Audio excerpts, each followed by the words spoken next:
بسم الله الرحمن الرحيم. عن ابن عباس رضي الله تعالى عنه قال مر النبي صلى الله عليه وسلم بقبرين فقال أيهما ليعذبان وما يعذبان في كبير أما أحدهما فكان لا يستتر من البول وأما الآخر فكان يمشي بالنميمة ثم أخذا جريدة غتبة فشقها بنصفين ثم غرز في كل قبر واحدة. قالوا يا رسول الله صلى الله عليه وسلم لما صنعت هذا؟ فقال لعله أن يخفف عنهما ما لم يبسا. عبد الله ابن عباس رضی الله تعالی عنهما فرمایي نبی علیه الصلاۃ والسلام یو ورځ په دوه قبرونو باندې تیرېدلو چې دوه قبرونو ته عذاب کېدلو. نبی علیه الصلاۃ والسلام فرمایي چې دوه قبرونو ته عذاب کیږي او یو فرمایي دا عذاب دوی ته په غټه ګناه کې نه کیږي بلکې دا په یو داسې ګناه کې کیږي چې د هغې نه ځان بچ کول دا ممکن دي. یو د هغه ګناه نه هغه ګناه دا ده چې دې سړی د متیازو نه ځان نه بچ کړي او دویمه ګناه دا هغه دا ده چې د چغلخورۍ نه ځان نه بچ ساتل. دې دواړو به یو د متیازو نه ځان نه بچ کو او بل چې دی نو د به د چغلخورۍ نه ځان نه بچ کو. نو دې وجې نه دې دواړو قبرونو ته عذاب دی. نبی علیه الصلاۃ والسلام یو ونه راوغوښته هغې دوه ټوکړې په یو څانګه یو ټوکړی هغه په یو قبر کې ایښوده بله ټوکړی په بل قبر کې ایښوده. صحابو تپوس وکړه الله رسول داسې عمل دی ولې وکړو؟ نبي علیه السلام ورته وفرمیل داسې مې ځکه وکړل کیدی شي چې د دې پاڼې د دې څانګې د وچېدو پورې الله د دې په قبر کې د عذاب قبر کې تخفیف راولي. دې لپاره مې وکړه چې الله جل شانه د دې په عذاب قبر کې تخفیف راولي تر څو پورې چې دا څانګې وچې شوې نه وي. نو دې حدیث کې موږ ته دوه قسمه غټ ګناهونه چې دي نو دا وښودل شي. یو قسمه ګناه چې دا هغه چغلخوري ده.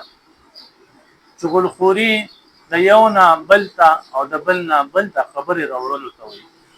دوه کسان په خپل منځ کې جنګول دې ته چغلخور ویل کېږي او د دې کس ته عذاب چې دی نو عذاب قبر کېږي. او د په قرآن کې منافقانه خصلت چې دی نو دی ورته بیان کړی دی. الله جل شانه ته قرآن کې د کافرانو د فاسقانو خصلت والا ویلي دي. بل کعب اخبار رحمت الله علیه چې د تورات غټ عالم دی هغه فرمایي چې په تورات کې د ټولو نه غټه ګناه شماره شوې ده هغه چغلخوري وه. نو دلته چې د عذاب کېدو نو چغلخورۍ د وجې نه کېدو. دویم ته چې دا کوم عذاب کېدو نو دا د دې وجې نه چې ده به د متیازو نه ځان نه بچ کړو. د متیازو د څاڅکو نه یا دغه رنګې د نورو ګندګو نه ځان بچ کول چې دی نو دا ډېر زیات ضروري دی.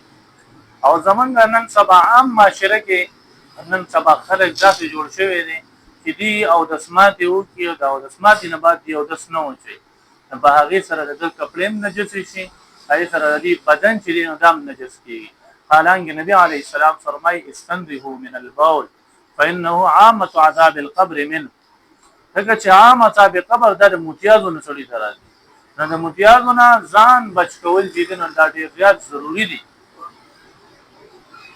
ځکه چې دا الله جل شانه چې په کومو ګناهونو باندې سزا ورکوي عذاب قبر ورکوي نو دا متیازې هم په هغې کې شامل دي.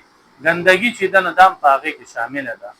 بیا اخر حدیث کې دا خبره راغله چې نبي علیه السلام پې څانګه کېښودله او په هغې سره په قبر په عذاب کې تخفیف راغی. نو نن سبا زموږ خلک هم داسې کوي چې دین پاڼه څانګه راوروي چې دا د وچېدو پورې پې دا شنه څانګه چې ده نو دا په قبر باندې کېږده. نو آیا په څانګې سره په عذاب کې تخفیف راځي او که نه؟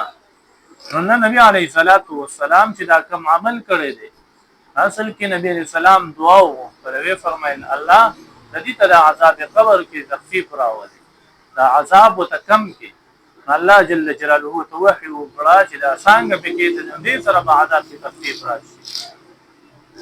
نو په اصل کې چې په عذاب کې کم تخفیف راغلی دی نو دا د نبی علیه السلام د دعا په برکت سره راغلی دی.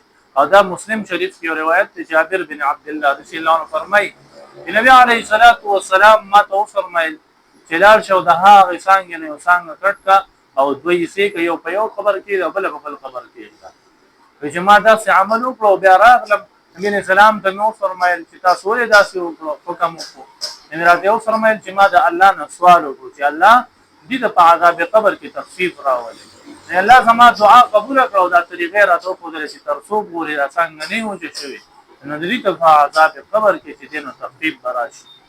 نو عذاب قبر کې تخفیف نن سبا چې سوګار کوي په دې نیت باندې چې رسانګ به کیږي اگر چې سنت عمل نه او عذاب قبر کې تخفیف راتل وسره ممکن نه دي لکه دا د پیغمبر اسلام عمل دی او په دعا سره تخفیف راغلی.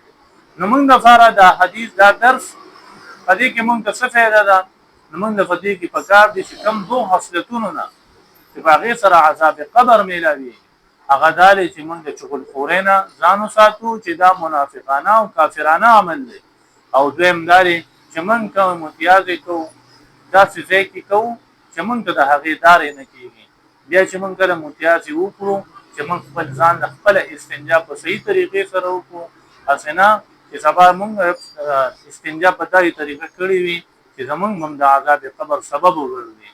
نو دا دوه خصلتونه دا دوه بیمارۍ چې موږ دا د ځان نه وباسو والله